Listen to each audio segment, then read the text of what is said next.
Obrigadão, Xanri. Então hoje, né, lembrando, mais uma vez, né, o Nazareno Feitosa, sempre assuntos muito interessantes, sempre assuntos muito instrutivos, fala ali com bastante conhecimento pelos estudos que faz. Então 8h30 hoje à noite, na sala Falando em Espiritismo. Não deixem de comparecer, tendo a possibilidade, principalmente porque é um tema que fala sobre terapia de vivências passadas, e terão a oportunidade de fazer perguntas para ele também, porque é um estudo interativo, né? Então, podendo, apareçam, tirem as dúvidas. Muito bem, nosso estudo de hoje, Livro dos Espíritos, parte 3ª das Leis Morais, capítulo 5, Lei de Conservação, o nosso terceiro item, Gozo dos Bens da Terra, a partir da questão 711. E interessante que Kardec começa, tanto nos meios de conservação, que é o estudo anterior, como o gozo dos bens da terra, ou bens terrenos, que é esse item 3, ele começa praticamente com a mesma pergunta. São duas perguntas feitas no mesmo sentido, obtendo respostas também bastante coerentes uma com a outra. Lá no item 2 ele pergunta, na questão 704, Deus, dando ao homem a necessidade de viver, sempre lhe ofereceu os meios para isso? Então ele fala da necessidade e fala do recurso que é utilizado, que é disponibilizado para o nosso uso. E os espíritos respondem sim, e ele não os encontra, e se ele não os encontra é por falta de compreensão. Deus não podia dar ao homem a necessidade de viver sem lhe dar também os meios. É por isso que faz a terra produzir de maneira a fornecer o necessário a todos os seus habitantes, pois só o necessário é útil, o supérfluo jamais o é. E aqui depois, na questão 711, a gente vai perceber que é praticamente a mesma resposta. Quando Kardec pergunta, o uso dos bens da terra é um direito de todos os homens? Então, no começo, ele pergunta se Deus nos dá esse recurso. E ele diz que sim, já que a necessidade também é um apontamento, né, ou um atributo que Deus nos dá, como sendo uma forma de nos motivar para as realizações, então os recursos também. E aqui ele pergunta se o uso dos bens da terra é um direito de todos. E aí então os espíritos respondem que esse direito é uma consequência da necessidade de viver. Deus não pode impor um dever sem conceder os meios de ser cumprido. Então, a partir do momento em que o homem, no momento da sua criação, ele chega para o nosso mundo físico, para o nosso mundo terreno, e aí então ele começa a se desenvolver, ele começa a direcionar os seus esforços para o seu próprio desenvolvimento, tem a necessidade então de ter esses recursos, tem a necessidade então de recursos para a sua alimentação, recursos para a sua proteção, recurso até para o seu aperfeiçoamento, né? O Brás colocou para nós que Kardec naquela época já preocupava com o crescimento demográfico e o receio de faltar comida na terra, né? Então, para os habitantes, né? Eu acho, Brás, que naquela época, a gente lembra que as estatísticas mostram, naquela época, o ano de 1800, século XIX, tínhamos ali em média de 1 bilhão de pessoas, eram as estatísticas que chegavam para nós, né? Então, quando chegava nesse ponto, principalmente na França, a gente vê muito isso nos filmes que chegam para nós, que tratam de situações daquela época, né? Filmes épicos que mostram, por exemplo, o desenvolvimento do iluminismo, o desenvolvimento da tecnologia, da ciência. Percebia que esses grandes centros urbanos já comportavam grande quantidade de pessoas. E eles não tinham estrutura para isso. Essa que é a parte mais interessante. A gente lembra que aquela fatídica peste negra que dizimou grande parte da Europa, nós tínhamos ali, para ter uma ideia, a Europa perdeu 1/3 dos seus habitantes por causa dessa peste negra. A Espanha, 50% dos seus habitantes foram dizimados por causa dessa doença. E aí então a gente começa a se perguntar, mas qual foi a causa dela exatamente? A gente lembra que estudando um pouco de história antiga, ou a história da Idade Média, para a história da Idade Moderna, nós temos ali aquele período, não era nem a guerra, André, era um fenômeno interessante, porque vocês se lembram quando a gente fala sobre os senhores feudais, dos feudos, né, dos castelos medievais, eram como se fossem grandes fazendas, onde o fazendeiro, que era o senhor feudal, ocupava aquele grande castelo, e em torno do castelo vilas eram criadas daqueles que prestavam os serviços e ao mesmo tempo que recebiam também a proteção desse senhor.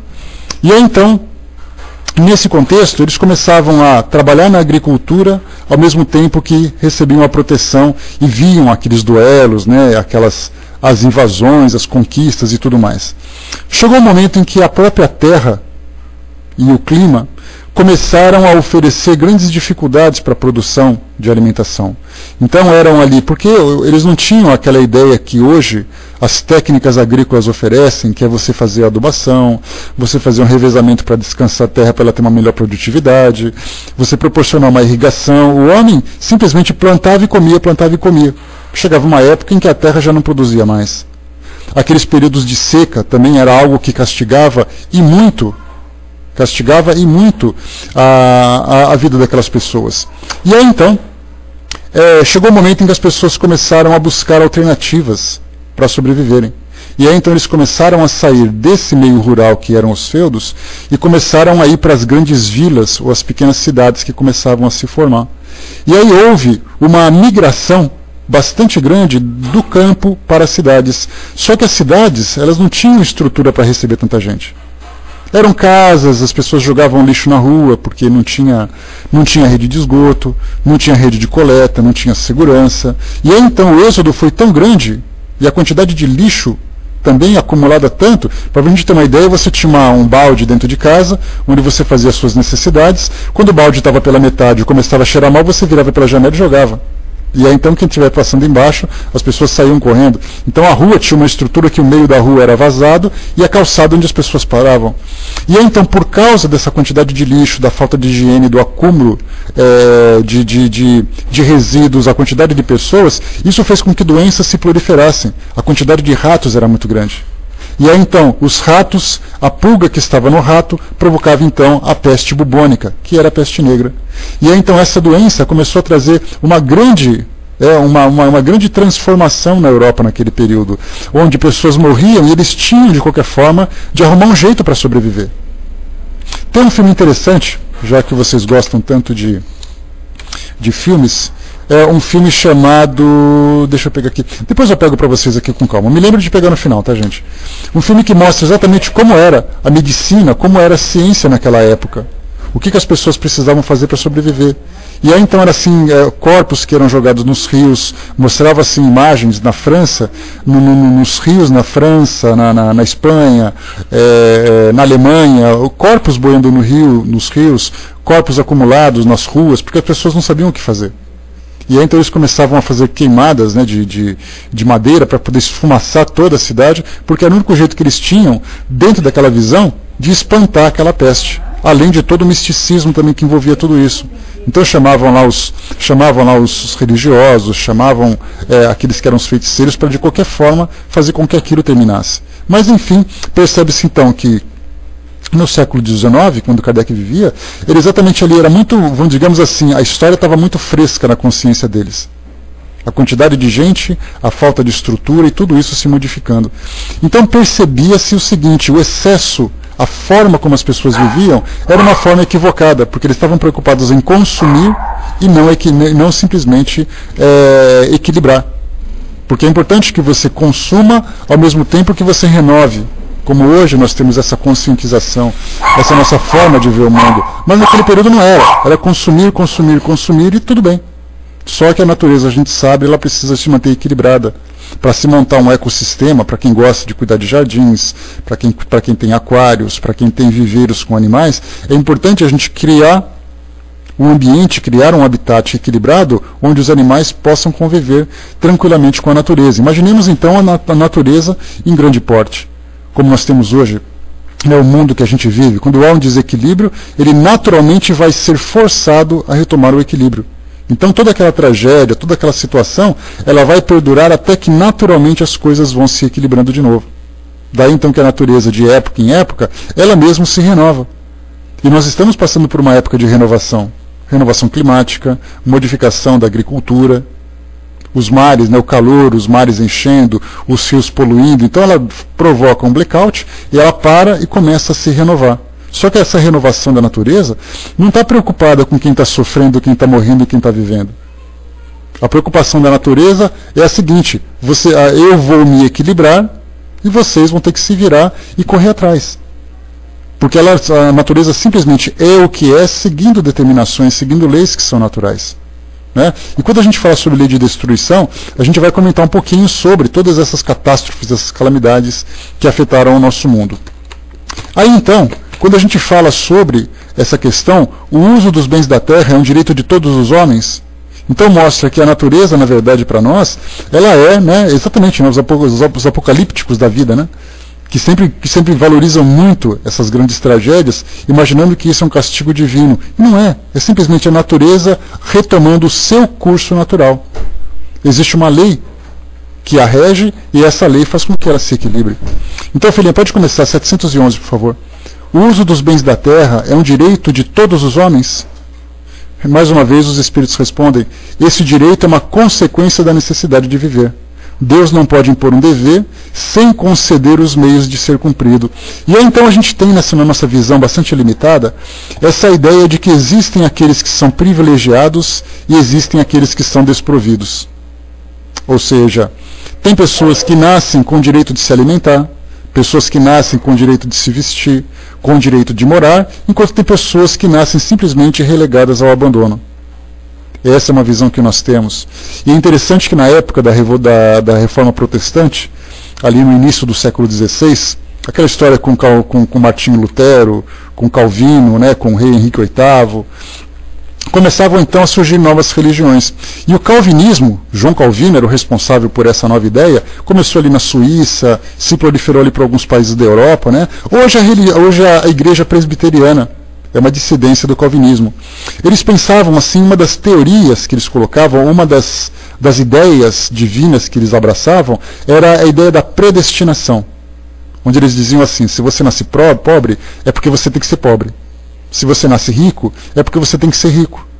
E aí então essa visão de uma determinação divina por tipo de vida que você vai ter, fazia com que muitos daqueles que eram nobres abraçavam essa causa. Porque a Igreja Católica naquele período imaginava o seguinte: você pode nascer rico, mas você tem obrigação de contribuir com a Igreja para as obras sociais. Você tem a obrigação de dividir o seu patrimônio para as pessoas que não têm. Era um pensamento bastante nobre do cristianismo. Só que então o calvinismo veio dizendo o seguinte: se você é rico porque Deus quis. E se você é pobre porque Deus quis. E aí, então muitos nobres migraram para essa nova religião, o calvinismo, porque era confortável, porque eles não sentiam culpa. Então eles não tinham obrigação nenhuma de dividir esse patrimônio. Por isso que é interessante a gente perceber que o pensamento atual que a gente vive, ele é uma consequência daquilo que a história nos mostra. Então a gente estuda sobre a questão social, a questão religiosa. Se hoje eu falo para vocês assim: olha, o Espiritismo a partir de hoje vai abençoar todas as pessoas, e você não tem obrigação nenhuma, você não precisa se sentir culpado de ser rico, porque Deus quis que você fosse assim. Aí todo mundo: oba, você é espírita então, porque eu não preciso. Se ele é pobre, o problema é dele. Deus quis assim, ele tem que passar por isso. É uma predestinação. Mas aí então, os ensinamentos cristãos, independente da igreja, mas o ensinamento de Jesus propriamente dito, ele por si só ele é perfeito. E aí então, mesmo que a gente tenha que desviar, a igreja presbiteriana, Julinha, tá? Assim como a igreja metodista veio de Martinho Lutero, né, da igreja luterana também, né, então veio da Inglaterra, aquela dissidência toda.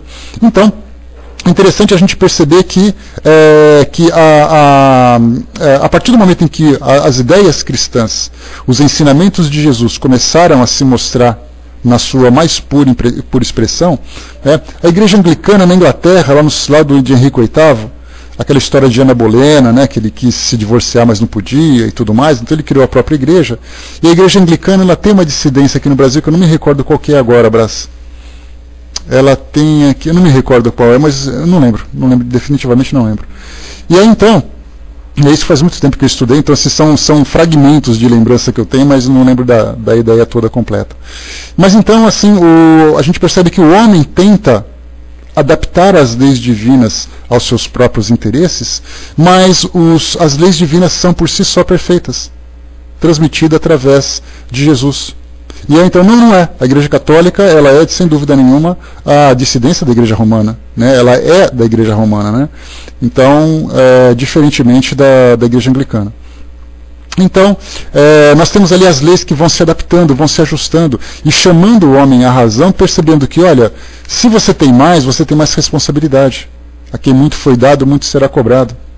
E quando se fala em compaixão, quando se fala em fraternidade, quando se fala em caridade, são leis morais que chegam para nós, mostrando que o egoísmo humano, ele é uma conduta, ele é uma postura que o próprio homem adotou. Não existe uma determinação divina para isso. Né? Henri colocou, nessa parte os animais não fazem o que nós fazemos porque agem somente pelos instintos. Porque o objetivo deles, na verdade, o objetivo ele é simplesmente sobreviver. O homem já é processar, já fazer um processamento com os recursos que ele tem, não apenas para poder fazer com que ele se multiplique, mas também com que esses recursos se desenvolvam ao seu próprio benefício. É o desenvolvimento da sua própria inteligência. Então, o homem está errado no seu modo de agir? De certa forma, não.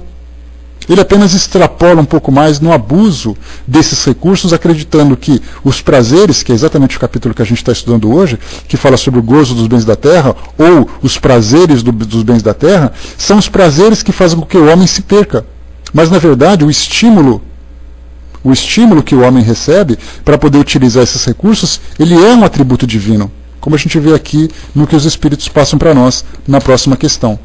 Ele diz assim, então, 712, filhinha, por favor. A Eve colocou ali para quem quiser conhecer um pouquinho mais da Igreja Anglicana. Está ali então para nós, 712, com que fim Deus fez atrativos os gozos dos bens materiais? Ou seja, com que fim Deus fez com que a gente sentisse prazer nesses bens materiais? Os Espíritos respondem, para instigar o homem ao cumprimento da sua missão e também para o provar na tentação. A gente tem que pensar o seguinte, a gente só faz aquilo que para nós é prazeroso. Isso é simplesmente bastante claro para todos nós. Se é uma coisa que para você é sem graça, que você tem que fazer por obrigação, você pode até fazer porque a consciência chama. Mas certamente, no momento em que aquilo acaba, você agradece por não ter mais que ser obrigado a fazer aquilo. Então você tem que fazer um trabalho, você trabalha. Todos nós trabalhamos por necessidade. Se você não trabalha, você não tem recurso. Se você não tem recurso, você não sobrevive. Mas vamos supor que você tivesse comida em casa, você tivesse as suas contas pagas, todos nós ganhássemos ali um presente de todo mês ser beneficiado com uma mesada. O que a gente faria com essa não obrigação de ter que trabalhar? Será que todos nós, uma Bolsa Família da vida, vai? Todo mundo ganhasse uma Bolsa Família generosa, não seria uma bolsa, seria um bolsão bem generoso, onde todo mundo teria conforto e teria o que comer. Como é que seria a nossa vida? Será que a gente ia sair assim da porta de casa, procurando o que fazer? Será que todo mundo diria assim, olha, eu quero ser voluntário para poder ajudar as pessoas que não têm recursos? Como é que seria a nossa vida? Será que a gente seria movido por esse sentimento de compaixão? Né? Mas é aquela história, né, Beth?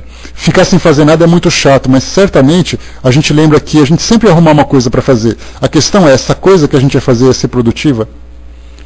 Eu poderia arrumar uma coisa para fazer, sair viajando pelo mundo. Não ia beneficiar ninguém, não ia construir nada, e eu estaria extremamente ocupado, a minha agenda estaria cheia. Mas eu não produziria absolutamente nada. Então a gente percebe que muitas das pessoas, ou a grande maioria das pessoas que hoje são empregadas, se por acaso pudessem deixar os seus empregos, deixariam. Porque fazem aquilo por obrigação. Dificilmente alguém faz assim, acorda de manhã e fala assim, nossa, que delícia, eu acordei, não vejo a hora de trabalhar. A gente fala, ai meu Deus do céu, horário de verão, segunda-feira eu tenho que encarar aquele trabalho chato, a minha mesa está cheia, tenho que fazer aquilo tudo. A gente faz e faz reclamando por obrigação. Então a gente tem duas motivações que nos movem na nossa vida terrena. A primeira é a necessidade, a segunda é o prazer. O prazer é muito mais sutil, é muito mais leve. Porque Se por acaso eu me mobilizo a sair de casa, fazer alguma coisa, ir para a academia, ou ir para o cinema, ir passear, tudo isso para mim é prazeroso. De repente eu quero trocar os móveis da minha casa. Eu não tenho necessidade. Eu brincava com a Vaninha esses dias, a gente estava conversando sobre as utilidades e futilidades do mundo. E de repente a gente se vê numa condição, eu estou com vontade de trocar os móveis da minha mesa, da minha casa. Aí a gente falou de uma mesa, né? Poxa, eu tenho uma mesa já há 10 anos na minha casa, está na hora de trocar. Mas a mesa não serve? A mesa não é útil? Ela está estragada? Não, mas eu queria trocar porque ela não está bonita. Eu queria trocar porque ela não está legal. Então, quer dizer, esse trocar porque não está legal significa, aos nossos olhos, 18 anos, né? Pois é, a Vaninha falou de 18 anos. Então ali nós temos a mesa dela, 18 anos, pobrezinha daquela mesa, está na hora de trocar a mesa. Mas por que está trocando? Porque o visual dela não está bom. Eu queria uma mesa mais bonita, uma mesa mais elegante, que combinasse com os meus móveis e tudo mais, né? Isso para nós é um tipo de prazer. Então eu quero trocar porque eu estou com vontade de fazer. E quando eu realizo essa vontade, eu sinto uma satisfação que até não sei explicar, mas que para mim é bacana. Aí eu pego o meu dinheiro, né? Ela falava assim, mas eu gosto de comprar uma máquina fotográfica. Eu falava assim para ela, mas de quanto que custa a máquina? R$500, R$600? Pega um cheque de R$500 e dá para o Chico Xavier. Fala, Chico, é para você comprar uma máquina fotográfica bem legal para você. O que ele faria? Ele falava assim, nossa, eu não vejo a hora de correr lá no Mercado Livre e comprar uma máquina fotográfica para mim. Ou ele pegaria esse dinheiro e daria para as pessoas que não têm o que comer. E a gente fala dele porque ele demonstrou para nós essa virtude. Esse é o exemplo que a gente teve dele, de simplicidade, de humildade, de falta de apego daquilo que o mundo material pode oferecer, diante das dificuldades, diante das misérias que o mundo tem hoje. Não, mas eu falo de mim também, filhinha. Eu posso falar de mim, não tem problema não. Às vezes não vejo a hora de comprar alguma coisa que nem é interessante, mas eu tenho vontade de comprar. Poxa vida, eu tenho meu dinheiro lá, meu dinheiro está na minha conta, então está sobrando de certa forma. Aí, poxa, eu vou comprar um tênis novo, um sapato novo, vou trocar meu televisor, vou trocar meu aparelho de som, vou comprar uma impressora nova porque a minha estou cansado de olhar para ela. Então a gente vai tendo essas sensações de prazer nessas pequenas conquistas que a gente tem. E aí então a gente pensa assim, Miramês, que fala bastante sobre essas instruções do Livro dos Espíritos, ele fala para nós sobre a sexualidade. Por que o sexo para nós é prazeroso? Não é simplesmente porque, por acaso, ele é prazeroso. É porque se nós não tivéssemos motivação para isso, nós não teríamos a reprodução no nosso mundo hoje. E não tendo reprodução, que é muito mais complexo do que a gente imagina, simplesmente botar gente no mundo, reprodução significa reencarnação. Reencarnação significa a vinda de espíritos que vão se desenvolver. Agora a gente pensa assim, olha só. Todo mundo, vamos supor que a sexualidade não seja uma ação prazerosa. Vamos dizer que o sexo não seja uma ação prazerosa. A gente pensa assim, vamos fazer aquela coisa chata para ver se a gente coloca alguém aqui no mundo. Para ver se a gente engravida ou coisa e tal. E aí então a gente perceberia que o mundo radicalmente perderia grande parte da sua população. Porque morreriam ou desencarnariam naturalmente aqueles que já estão há bastante tempo. E aí, por um acidente, por uma doença, por um desgaste, desencarnaram, mas não voltaria ninguém. Então a gente percebe que hoje, como nós não temos uma consciência desenvolvida, percebendo que a reprodução para nós é muito mais do que um prazer, o sexo nos atrai e acontecem os acidentes. Tem gente que tem 4 filhos, né, Vaninha? A gente pergunta assim, uma pessoa só quer povoar o mundo todo. E por que isso tudo? Porque simplesmente acontece das coisas serem assim. Ninguém planeja racionalmente ter uma família desse tamanho. De você pegar famílias, por exemplo, que tem 8 filhos, 10 filhos. Esses 8 filhos, 10 filhos, na verdade, são espíritos que estão reencarnando. Por isso, então, o sexo é prazeroso. E hoje a gente vem cheio de discurso, não, porque o sexo é uma expressão de amor, é uma movimentação de energia, e de fato é. Mas o ponto principal da sexualidade é simplesmente a gravidez. Que por acaso, para nós, é uma expressão também de amor. A minha teve 11, Miriam. A minha teve 11, 3 já desencarnaram, a da Miriam teve 19, e assim a gente vai, né? Então percebe que a sexualidade também é algo que nos dá prazer. Por que a alimentação para nós também é prazerosa? Porque se a gente não sentir prazer em comer, a gente morre de fome. A gente só come quando tem obrigação. Então eu sinto uma vontade enorme de comer aquela feijoada. Ai, que delícia! Olha só que interessante. Enquanto a nossa mente processa essa ideia de que a feijoada, de que a macarronada, de que o chocolate é gostoso, as nossas células estão esperando todos os nutrientes para sobreviverem. Então o nosso corpo não está preocupado se a comida é gostosa, ele está preocupado com a substância que vem através dessa alimentação. Mas o paladar para nós, os olhos, a vontade de comer, é exatamente aquilo que nos dá satisfação, nos dá prazer. Então a gente vê que tudo que nos dá prazer nos leva a ações que nem sempre a gente consegue resistir. Só que o detalhe não é simplesmente a motivação do prazer, é o abuso que nos leva a esse sofrimento. E é nesse processo que a gente vem se educando, de saber lidar com esse prazer, lidar com os recursos que a Terra pode nos oferecer, mas de uma forma equilibrada. Nem pouco, porque seria uma escassez, nem muito, porque seria o excesso, mas o caminho do meio. O budismo fala muito sobre isso, a filosofia. Que tudo na nossa vida tem que ser equilibrado, nem muito, nem pouco, mas naquilo que é necessário para todos nós. E é assim que a gente vai sobrevivendo a tudo isso. Por isso, então, colocando, por que Deus fez atrativos os prazeres dos bens materiais? Para instigar o homem no cumprimento da sua missão. E também para provar a sua tentação. Primeiro, cumprimento da sua missão. Ele está aqui para poder se desenvolver. E esse desenvolvimento se dá através do trabalho, se dá através dos relacionamentos, se dá através da produtividade, do desenvolvimento da sua razão. É essa a sua missão. A gente lembra lá no começo dos Espíritos, quando o Kardec pergunta qual é o objetivo da reencarnação. E os Espíritos respondem, é uma necessidade que o Espírito tem para se desenvolver, interagindo com o mundo físico. Daí então nós estamos aqui e sendo constantemente estimulados. Porque eu não só me alimento, eu não só como porque me é prazeroso, mas porque eu sinto fome. E essa fome me leva a comer. O meu próprio corpo me obriga a ter esse tipo de atitude.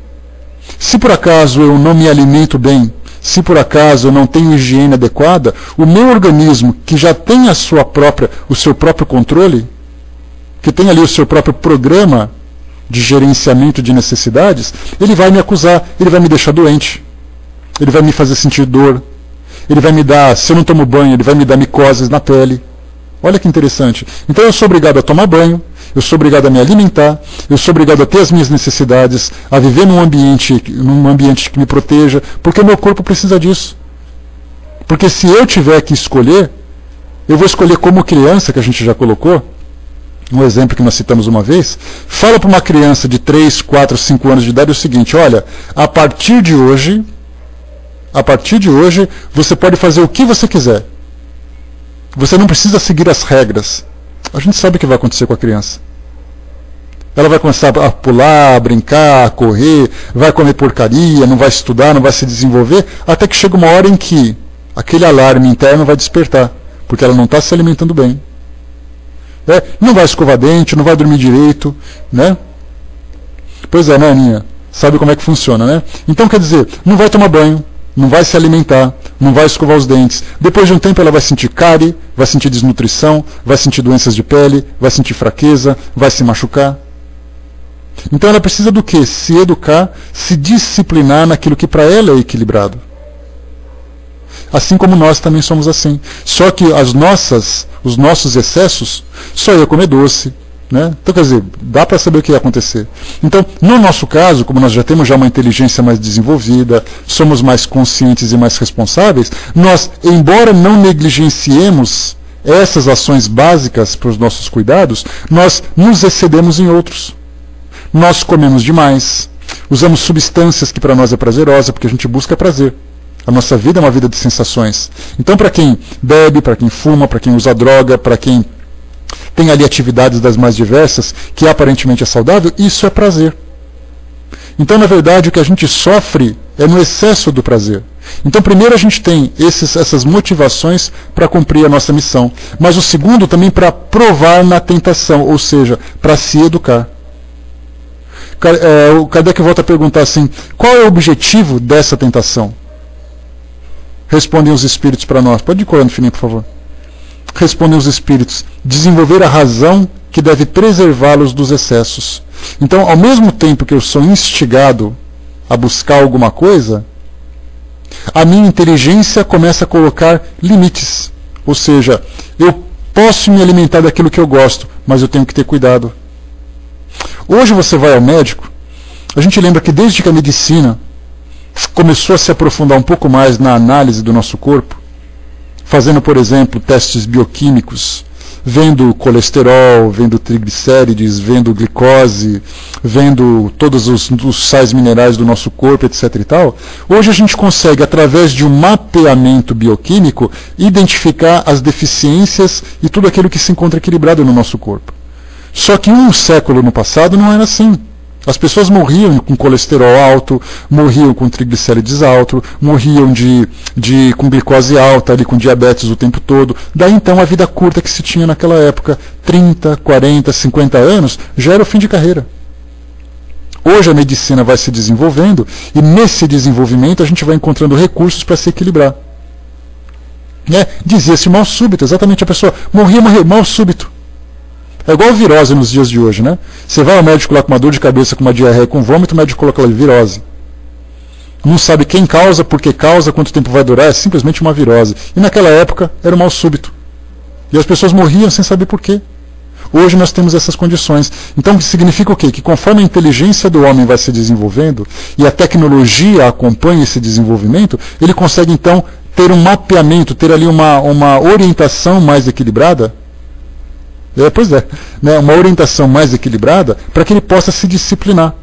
Então hoje nós temos programas de dieta das mais diversas, temos um programa passando na televisão sobre as pessoas que querem deixar de fumar, temos ali campanhas contra o álcool, embora ainda continue bastante intensa, né? Mostra aquela galera toda num bar, aquelas meninas sensuais, aqueles rapazes elegantes, todo mundo tomando cerveja, vendo futebol, e no final o Ministério da Saúde adverte: não dirija antes de beber. Ou melhor, não beba antes de dirigir. Então coloca aquele alerta de pé de página, de pé no rodapé da página, mas mostra isso, mostra todas as sensações e os prazeres daquele tipo de benefício. Vai chegar um momento em que isso vai mudar. Vocês se lembram, há mais ou menos 10 anos, 20 anos, das propagandas de cigarro que passavam na televisão? Eram artistas, né? Esportistas, né? Lembra-se do Gerson, né? Que era um atleta campeão que fazia campanha de cigarro. Aqueles cowboys, surfistas, aqueles jovens naqueles carros possantes. Mostrava assim o pessoal num restaurante, todo mundo à vontade, etc. e tal. De repente começaram a perceber o mal, que embora seja prazeroso, aquilo era um vício e aquilo fazia mal. Aí então vieram leis que proibiam a veiculação dessas propagandas até 10 horas da noite, até que chegou uma hora em que ela foi abolida da televisão. E hoje mostra que, embora o uso do cigarro seja algo bastante intenso, ele é extremamente nocivo e se tornou uma doença pelo Ministério da Saúde. E hoje nós temos campanhas para ajudar as pessoas a pararem de fumar. Olha que interessante. Mas quando a gente pega, por exemplo, no início do século XX, até meados do século XX, os cigarros eram receituário médico. O médico passava: olha, faz o seguinte, começa a fumar porque isso vai te relaxar. Olha que interessante, indicação médica por tabaco. Até que começaram a fazer estudos e perceberam que aquilo, na verdade, eram toxinas extremamente nocivas. Mas os médicos indicavam. Propagandas que mostravam: olha, você pode fumar então, porque isso vai te dar status, isso vai te dar uma posição social diferente. Então olha só, o homem tem motivações para sentir prazer, só que muitas vezes ele busca esse prazer em lugar errado, até que ele começa a se conscientizar pelos alarmes, pelos avisos e pelo sofrimento que ele acaba tendo. E depois ele começa a trabalhar fazendo um caminho contrário, percebendo aquilo que realmente é benéfico para ele. Hoje nós temos ali tantos e tantos programas de culinária que mostram comidas saudáveis, programas de saúde, orientações médicas na televisão, coisa que se não sentia no passado. Então o homem está começando a se ajustar. Daí então que a expectativa de vida do brasileiro aumentou bastante. A gente vive, segundo as estatísticas, 72,4 anos, a expectativa média do brasileiro. O japonês vive mais de 80 anos. No passado vivia 40, 50 anos. Então a gente está conseguindo ampliar a nossa vida através do equilíbrio que nós temos na interação com o mundo físico, ou seja, através desses prazeres. Aqui o Brás colocou para nós, deixa eu ver aqui em cima o que vocês colocaram. A Shanri colocou, né? Mas veja, Zé, que os vícios perniciosos é também o alimentar-se, como você citou, e nós estamos querendo nos conscientizar. Exato, por isso que esses programas de culinária que nós temos hoje já não fala tanto de frituras, de doces. Quando fala de doce, ele fala assim, olha, é só um pouquinho, usa um adoçante, usa ali uma gordura que não seja hidrogenada, né? Aquela coisa toda que eles começam a tentar manter o mesmo tipo de prazer na alimentação, mas com ingredientes saudáveis. São coisas do dia a dia. De repente a gente fala assim, olha, me dá muito prazer fazer com que minha casa seja bem mobiliada, fazer com que o meu carro seja trocado, fazer com que minhas roupas sejam diferentes. Só que tudo isso a gente percebe o quê? Que quando eu compro alguma coisa nova, eu faço circular a produção de matéria no nosso mundo hoje. Eu conversava, dei uma aula recentemente sobre a era de Getúlio Vargas, o segundo governo de Vargas aqui no Brasil, ali década de 50, década de 60, e a gente vivia em plena Guerra Fria. E havia uma preocupação muito grande dos Estados Unidos com a influência comunista aqui na América, principalmente começando por Cuba, que era onde ali os mísseis soviéticos estavam apontados para os Estados Unidos, né? Então a Guerra Fria ali em pleno vapor. E aí então mostrava que os Estados Unidos queriam tomar medidas contra essa ação de Cuba e receber a influência soviética. E aí então impuseram aquele bloqueio continental, ou seja, aquele boicote a Cuba, não vendendo produtos, não instalando empresas, não oferecendo dinheiro, para que eles não se desenvolvessem, ou seja, vamos estrangulá-los até eles não aguentarem mais, então a gente abre as portas. E lá se foram 40, 50 anos. Aquela Revolução Cubana foi na década de 50, 60 por ali, de lá para cá são mais de 50 anos. E quando a gente vai para Cuba e começa a olhar como é a vida dos cubanos, em termos de carro, em termos de moradia, em termos de imóveis e tudo mais, é muito diferente de um país capitalista, que tem ali hipermercados. Imagina que Cuba tivesse um hipermercado como esses que a gente vê por aqui. Essas concessionárias em cada esquina vendendo carros de 50, 100 mil, 200 mil reais. Lá são carros da década de 60, década de 70, que ainda estão em circulação. E perceba o quê? Que tecnologicamente, embora Cuba tenha ali as suas virtudes, tecnologicamente é um país que ficou estagnado em 50 anos. A gente percebe o quê? Que conforme a gente não faz com que as coisas circulem, nós vamos ficando paralisados.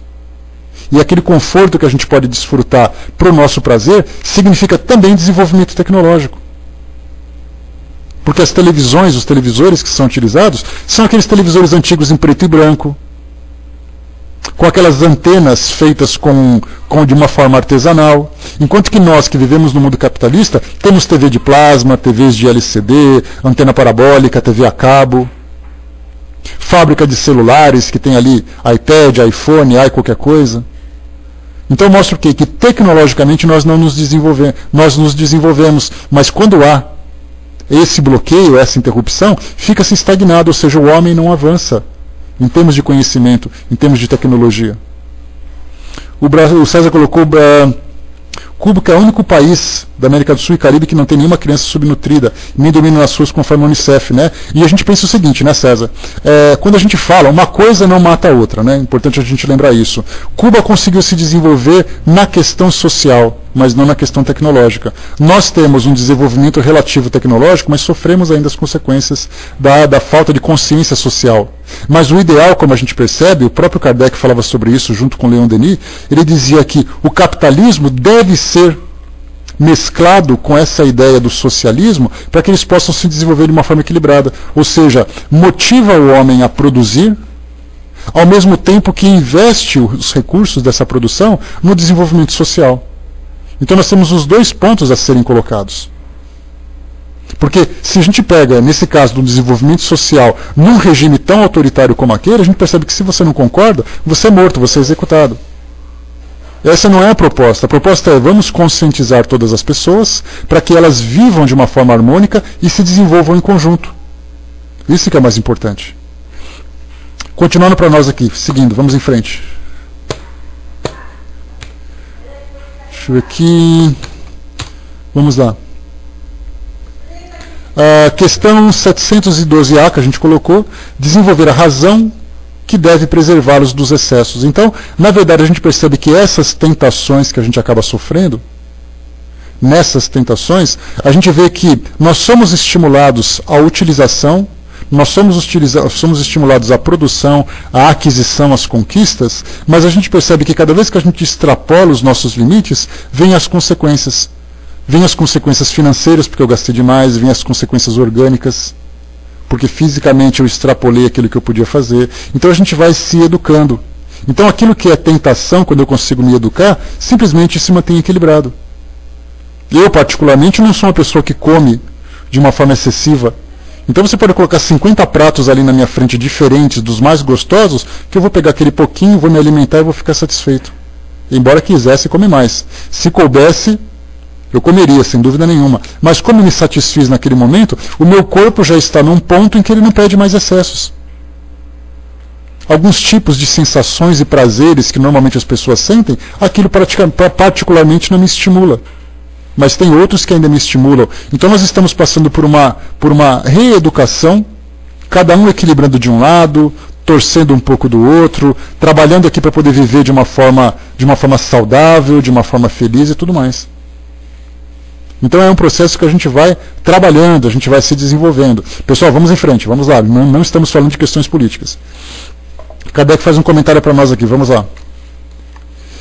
Se o homem não fosse instigado ao uso dos bens da terra, senão em vista de sua utilidade, sua indiferença poderia ter comprometido a harmonia do universo. Deus lhe dá o atrativo do prazer que o solicita a realização dos desígnios da providência. Mas por meio deste mesmo atrativo, Deus quis prová-lo, também pela tentação, que o arrasta ao abuso, do qual a sua razão deve livrá-lo. Essa frase de Kardec aqui inicial eu achei muito interessante. Se o homem não fosse instigado ao uso dos bens da terra, senão em vista da sua utilidade, a sua indiferença poderia ter comprometido a harmonia do universo.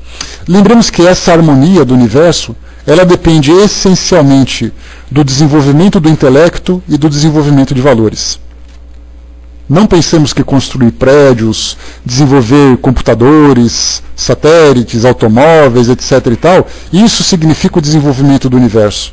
É a nossa capacidade de realizar que mostra que a inteligência, alcançando um patamar, começa então a fazer com que o universo continue se desenvolvendo de uma forma harmônica.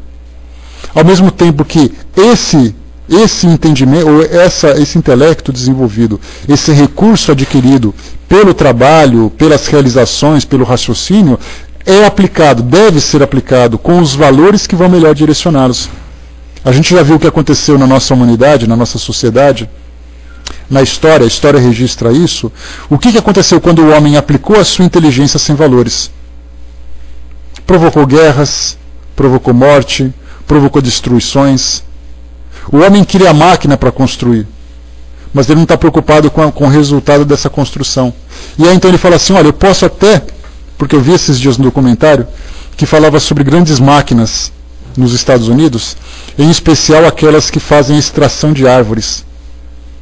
E aí então tem uma máquina que prende a árvore com gancho, passa uma serra no pé dela, aí então essa árvore tomba, automaticamente ela é desfolhada e desgalhadas e descascadas, levadas por um caminhão, colocadas numa serra e cortada em tábuas, cortada em fatias. Tudo isso automatizado. Então olha que interessante, eu preciso consumir, eu preciso construir, e eu preciso de matéria-prima. Essa matéria-prima é a árvore, então eu vou construir um equipamento que vai me facilitar a utilização desses recursos. Ótimo. Então o meu negócio é desmatar, desmatar, desmatar e produzir e utilizar. Chega uma hora que a natureza então precisa daquelas árvores que foram desmatadas. E aí então começamos a sofrer as consequências de erosões, falta de chuvas, desertificação. E aí então o homem começa a sofrer. Aí quando ele começa a adquirir a consciência ecológica dele, ele diz o seguinte, eu posso construir essas máquinas, mas eu vou plantar uma floresta renovável, onde de tempo em tempo eu posso utilizar aquele material, mas ao mesmo tempo eu tenho ali um campo de reflorestamento que vai manter aquelas árvores, manter aquela vegetação, enquanto eu crio ao mesmo tempo reservas naturais. Olha só, continuamos utilizando madeiras agora de um modo racional, de um modo sustentável, que é uma expressão utilizada nos tempos atuais. Por isso a gente percebe que, se inicialmente eu utilizo a razão para poder aplicar, ou a inteligência para poder aplicar em determinado tipo de atividade, se eu não tiver moralização para poder saber utilizar, o meu negócio vai se destruir e pronto. A gente tem ali campanhas ecológicas para poder fazer com que haja a despoluição de rios, reflorestamento de áreas que foram desmatadas e queimadas, consciência na utilização do lixo, na reciclagem. Porque todos esses assuntos tratam de recursos que a natureza nos fornece. Porque conforme nós conversamos no nosso estudo anterior, que falava exatamente dessa mesma lei de conservação, a gente lembra o seguinte, que tudo que se encontra à nossa volta sai da natureza. Até mesmo o nosso corpo depende da natureza pelas substâncias, pelos elementos que a compõem. Tanto é assim, para a gente poder ter uma ideia, que se há uma mulher grávida, e essa mulher grávida sofre de desnutrição, ela provoca normalmente abortos espontâneos. Porque o corpo da criança, por não receber os elementos da sua alimentação, quando você se alimenta, você tem ali sais minerais, você tem proteínas, você tem ali todos os elementos que se encontram na natureza, como ferro, zinco e não sei o que, e tantos outros que a gente tem por aí. E então você vai se alimentando, o seu corpo físico, os seus ossos, os seus músculos, as suas células, o seu sangue, vai então se recompondo. E é então desenvolvendo esse organismo que a gente utiliza. Quando a gente vai na África, ou mesmo no Nordeste brasileiro, e a gente assiste aquelas reportagens que são passadas para todos nós, de crianças subnutridas, de crianças que têm um desenvolvimento intelectual comprometido, que têm um desenvolvimento orgânico comprometido, crianças que são de baixa estatura, que são magras, que são fracas, que têm déficit de aprendizagem na escola, tudo isso são deficiências resultantes da má condição de vida que ela teve. Então, tirando o espírito propriamente dito, ou o ser inteligente, o ser consciente, tudo que está à nossa volta, inclusive nosso corpo físico, vem da natureza, vem da terra. E daí então aquele simbolismo, conforme nós já conversamos, aquele simbolismo que Deus fez o homem do barro, soprou as narinas e então deu-lhe vida. O sopro significa o espírito criado por Deus. O corpo físico formado pelo barro é exatamente essa analogia, mostrando que o nosso corpo físico veio da terra. Então tudo vem da terra, tudo é na natureza. O CD que tem na minha mesa, o computador, a televisão, o fio elétrico que se encontra do meu lado, tudo é resultado da natureza. Então, se eu utilizo de uma forma equilibrada, a natureza não vai sentir o efeito da minha destruição controlada. Mas se eu consumo simplesmente de uma forma desequilibrada, de uma forma desesperada, consumista, como se aquilo tudo fosse acabar de um dia para o outro, a natureza certamente me traz depois o seu retorno. E normalmente vem de uma forma dolorosa. Daí então Kardec coloca para nós aqui nessa frase que eu coloquei para vocês: se nós não fôssemos instigados a sentir prazer na utilização desses recursos, nós viveríamos com indiferença. Por que o homem deseja uma moradia mais confortável? Porque o conforto para ele é prazeroso. Se o conforto não fosse prazeroso, eu viveria simplesmente dentro de uma caverna, e para mim estava bom demais. Eu colocaria alguma coisa confortável para que eu pudesse dormir, me alimentaria ali somente o necessário, e para mim não faria diferença. Mas o homem percebeu que das cavernas ele poderia construir a sua residência, depois ele poderia ampliar a sua residência, para ter mais espaço e mais conforto, ele poderia construí-la de uma forma muito mais sólida, para que ele tenha proteção, depois ele começou a embelezá-la, para que ele pudesse sentir prazer em morar naquele lugar, e a gente percebe que ele vai se desenvolvendo na sua inteligência, na tecnologia, para poder satisfazer as suas necessidades. Daí então que a gente percebe que essa indiferença, ela acabou sendo transformada pela necessidade e pelo prazer. Tudo isso é assim. Os tecidos mais bonitos que nós utilizamos nas nossas roupas, se não fosse por isso, a gente continuaria usando pele de cordeiro, como acontecia no passado com Jesus. Utilizava aqueles panos de linho e peles de animais para a gente se cobrir e andava por aí feliz da vida. Hoje a gente usa um tênis com tecnologia espacial, hoje a gente usa roupa feita com fios computadorizados, etc. e tal. Então a gente mostra, mas há necessidade do homem utilizar aquilo tudo? Tá? No final você passa, César, deixa na mão aí que a gente vai passando. Tá acabando já, a gente dá a notícia. Então, há necessidade da gente utilizar esses fios leves, esses fios de seda, esses fios feitos de uma forma com tecnologia que a gente nunca ouviu falar? Não há necessidade. Mas só o fato do homem conseguir alcançar esse conhecimento já mostra que ele já tem uma contribuição diferente. A sua inteligência se desenvolveu. A sua moralidade vai se desenvolvendo com o passar do tempo. As bombas, as guerras que foram criadas, todo esse armamento bélico que hoje nós utilizamos para destruição, sim, é negativo. Mas o homem, aplicando a sua inteligência, consegue alcançar esse conhecimento que, se não fosse por essa motivação, o prazer da conquista, o prazer da aquisição, ele não se motivaria a fazer absolutamente nada. Se o homem não fosse instigado à conquista, nós não teríamos computadores, nós não teríamos micro-ondas, nós não teríamos telefones celulares, já que os rádios foram criados naquela época, inicialmente para a comunicação das conquistas. Os radares nos aeroportos, por causa da guerra. Técnicas médicas, técnicas científicas, por causa de guerras. Então o homem é motivado, a gente não fala da guerra, a gente fala da motivação que o homem tem para criar a guerra. Eu quero ter aquele espaço. Hitler, por exemplo, qual era a maior satisfação que ele tinha? Em conquistar o mundo e deixar o mundo puro.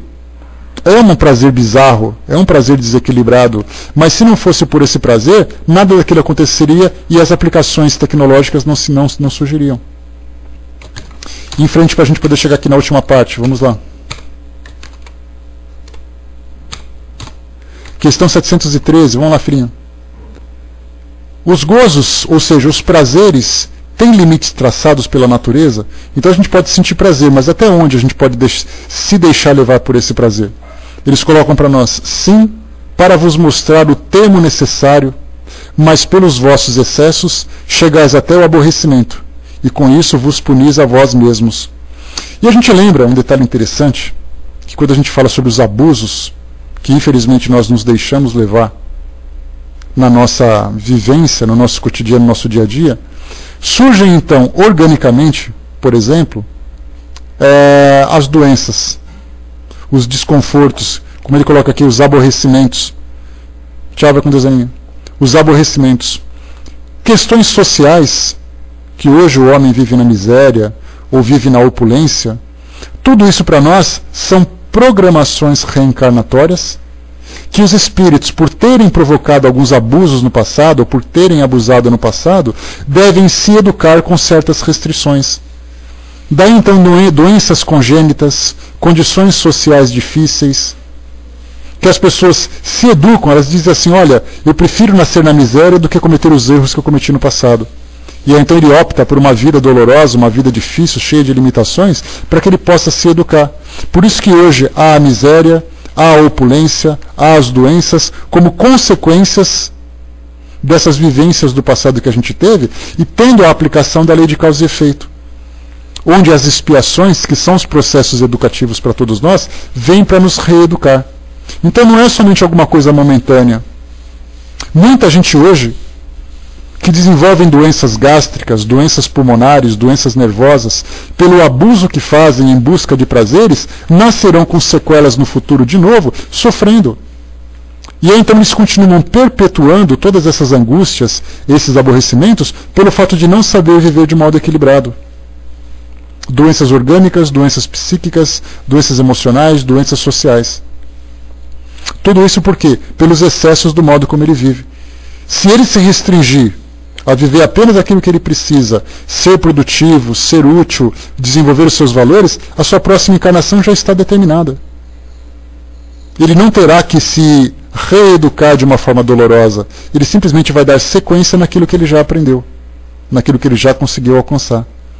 Chonri colocou, os excessos, quando vêm, são carregados do enfado, né, e as suas sequelas são pesos na consciência. Né? Miramês fala sobre isso. Quer dizer, essas sequelas, não apenas pesos na consciência, como também afetam o nosso corpo físico e afetam a nossa condição de vida. Questão 714.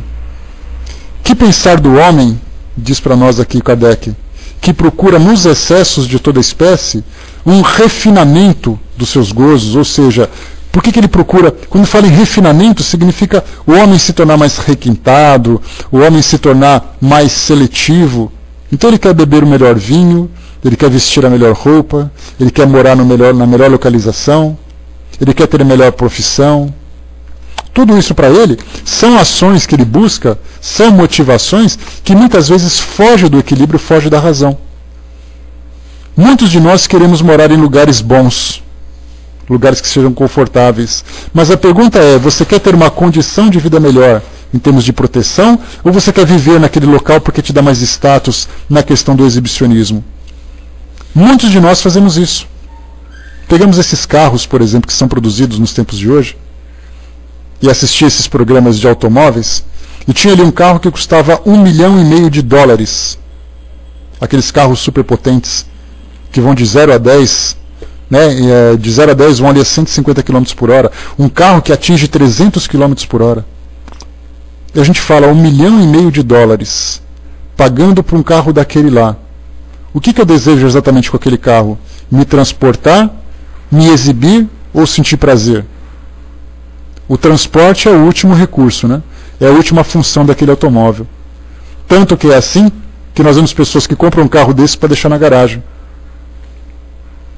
Certa vez assisti um outro programa que falava sobre os milionários, os jovens milionários do mundo. Aí falava um pouquinho sobre a família real britânica, falava um pouquinho sobre pessoas da Alemanha, falava um pouquinho sobre filho de um sheik árabe, e o filho desse sheik árabe tinha 21 carros na garagem, carros que giravam em torno de 500 mil a $1 milhão. 21 carros na garagem. Mostrava, por exemplo, a esposa do presidente, né, do governante lá da Indonésia, me esqueci o nome dela agora, que tinha centenas de pares de sapato. O prazer dela era comprar sapatos. Então a gente percebe o quê? Que conforme a gente vai dando asas à nossa vontade, aos nossos desejos, às nossas fantasias, a gente vai buscando cada vez mais, de uma forma quase que insaciável, a satisfação desses prazeres que nunca chegam ao termo. Quanto mais a gente tem, mais a gente quer. E é interessante a gente dizer assim, olha só que bacana isso. Né? Olha que interessante isso tudo. Quando a gente fala, por exemplo, da ideia da utilização desses tantos e tantos recursos de quem usa, é muito fácil a gente dizer quando a gente não ganha na Mega Sena, como teve um apostador agora ontem, que ganhou R$21 milhões sozinho. E a gente pergunta assim, tá, se eu ganhasse R$21 milhões, o que eu faria? Eu doaria tudo que eu tenho? Vai com Deus a ver. Eu pegaria só o necessário para eu ter uma mesada por mês e doaria tudo para caridade, ou eu tentaria um pouquinho mais melhorar a minha vida? Aí eu compro uma casinha melhor para mim, uma casinha melhor para o meu filho, para minha família. Depois eu troco de carro por um carro um pouco melhor. Aí eu olho assim, esse carro não está bom, deixa eu pegar um outro mais confortável. E aí então eu vou buscando cada vez mais a satisfação dessas ambições. E aí então nessa questão da utilização desses recursos em excesso, do abuso dos recursos e me fechando cada vez mais de uma forma egoísta naquilo que eu vivo, naquilo que eu tenho, é o que me faz, nas encarnações seguintes, virem esses dramas de consciência que me colocam em situações onde a dor e o sofrimento vão me educar. Pois é, se não se matarem antes, né? A gente já teve casos aí de pessoas de um senhor que ganhou e de repente a amante o assassinou para poder pegar o prêmio dele e tudo mais. Filhos matando pais, irmãos matando irmãos para poder ficar com seus recursos. Ontem eu assisti ao Poderoso Chefão, de novo, que é um filme muito interessante, e mostra, né, a história da máfia italiana nos Estados Unidos. E aí então a gente começa a perceber assim que matar e morrer significa assim, sai do meu caminho que eu quero ser o mais poderoso possível. E aí então as pessoas querem o quê? Conquistar poder, domínio, e tudo isso nos dá prazer. E é aquilo que a gente comentou sempre, né? Eu sempre coloco para vocês ali 4 ou 5 atributos que seria para nós assim uma destruição. Se a gente dá para uma pessoa, oferece para ela recursos, ou seja, riqueza, isso para ela é prazeroso, mas tudo bem, ela vai ficar muito rica. Como se não bastasse ela ficar muito rica, ela vai ficar muito inteligente. Então ela vai se achar autossuficiente. Como se não bastasse ela ser rica e inteligente, ela vai ser poderosa, uma pessoa com muita influência. Riqueza, o poder e a inteligência. Como se não bastasse isso, eu vou fazer ela ser uma das pessoas mais bonitas do mundo. Ela vai ser bela também. E finalmente, o dinheiro, o poder, a inteligência e a beleza, eu ofereço para ela também a fama. Pronto. 5 ingredientes que para nós nos oferece extremo prazer, porque é assim que a gente vive. O dinheiro nos dá prazer, a fama nos dá prazer, a beleza nos dá prazer, o poder nos dá prazer, a inteligência nos dá prazer. Quem não se sente orgulhoso de ter uma inteligência privilegiada? A gente tem gênios da humanidade que dizem assim, olha, cansei de conviver com essa gente ignorante. Eu sou o cara. Então são 5 elementos, 5 atributos que nós nos sentimos os mais poderosos do universo. Por quê? Porque isso nos dá prazer. Então, embora nós não tenhamos todos esses atributos ao mesmo tempo, esse é o detalhe interessante, mas nós temos ali uma certa fração, digamos assim. Eu posso não ser muito rico, mas eu tenho ali um recurso, tenho ali um patrimônio. Eu posso não ser a pessoa mais linda do mundo, mas também não sou tão feio assim. Eu não sou o cara mais inteligente, não sou um gênio, mas também não sou ali um ignorante. Consigo exibir um pouquinho mais daquilo que eu tenho. Posso não ter um poder absoluto, mas eu consigo influenciar algumas pessoas. Isso para mim é interessante, quando eu falo alguma coisa as pessoas obedecem. Já perceberam isso? Numa empresa, a pessoa é o chefe de seção. Ele acha que é o dono do mundo. Eu sou o chefe, eles são os meus subordinados. Eles devem me obedecer. Daí então ele começa a exercer o autoritarismo. Tudo isso nos dá prazer. Então nós temos, relativamente, cada um desses elementos, de uma fração maior ou menor, que a gente precisa saber educar. A gente teve o depoimento da Condessa Paula, lá no livro O Céu e o Inferno, que foi uma condessa, pelo título social que ela tinha, o título nobiliário que ela tinha, casada com um conde, na França, uma pessoa bela, uma pessoa rica, uma pessoa inteligente, com uma posição social de grande influência, mas uma pessoa extremamente generosa. E ela dizia assim, a minha posição é simplesmente uma experiência que eu tive que vivenciar, mas eu consegui superar todos os desafios dessa experiência. E aí então ela foi classificada como um espírito feliz. Porque depois que ela desencarnou, as pessoas faziam procissões para poder homenageá-la, homenagear a sua memória. E ela recomendava para nós, dizendo assim, escolha a prova da riqueza como sendo a última. Porque se nós assumirmos hoje uma prova como essa, a gente não vai conseguir aguentar. Porque nós somos muito fracos. Os prazeres que esses elementos que eu comentei com vocês, esses 5 elementos, nos oferecem, são tão instigantes que a gente perde o controle, os nossos valores são devorados, são engolidos por essa satisfação. Então por isso nós colocamos, que pensar do homem que procura nos excessos de toda espécie um refinamento para os seus gozos. Ele quer o melhor local, a melhor relação, a melhor isso, a melhor aquilo. E os espíritos respondem, pobre criatura que devemos lastimar e não invejar, porque está bem próxima da morte. Ou seja, se para nós o orgulho nos instiga a assumir uma posição de poder como essa, de influência, de riqueza, de beleza ou de inteligência, o orgulho nos leva, ao desencarnarmos, todos esses elementos ficaram para trás. Não importa a riqueza que eu tive, não importa a beleza, o poder, não importa a influência, não importa o intelecto. O que importa são os valores que eu desenvolvi. Muitos gênios que viveram aqui, milionários, estão ali na penúria no mundo espiritual durante muito tempo, porque não conseguem se desprender daquilo que para eles era prazeroso. Eles chegam no mundo espiritual e pensam assim, mas espera aí, cadê tudo aquilo que eu tinha? Eu perdi, eu quero de volta. E aí, então, ou ele se torna um desses pobres coitados obsessores, assombrações que ficam aí pelo mundo afora, ou ele fica enlouquecido no mundo espiritual, sofrendo por não ter de volta aquilo que para ele era importante. Né? O Braz colocou, né, se for usado com equilíbrio, ser feliz na Terra também nos auxilia no além. O problema é o equilíbrio, né, Braz? A gente não está ainda numa condição de ter esse equilíbrio absoluto, mas a gente está aprendendo. E um dos recursos que nos levam a desenvolver esse equilíbrio é exatamente a dor. A dor moral, a dor social, a dor física. Quando você faz alguma coisa, você se frustra, que não era bem aquilo, você não faz de novo. Então a gente vai aprendendo, através dessa reeducação, a saber utilizar isso que nós temos à disposição. Então lembrando que nem toda pessoa rica é uma pessoa que sofre. Muitas vezes eu posso ser rico, mas eu sou um bom empresário, que oferece emprego, tenho consciência social, ofereço melhor para os meus funcionários. Eu posso ser uma pessoa poderosa, mas esse poder que eu utilizo é um poder de fazer com que o mundo se torne melhor, que as pessoas se equilibrem, se respeitem.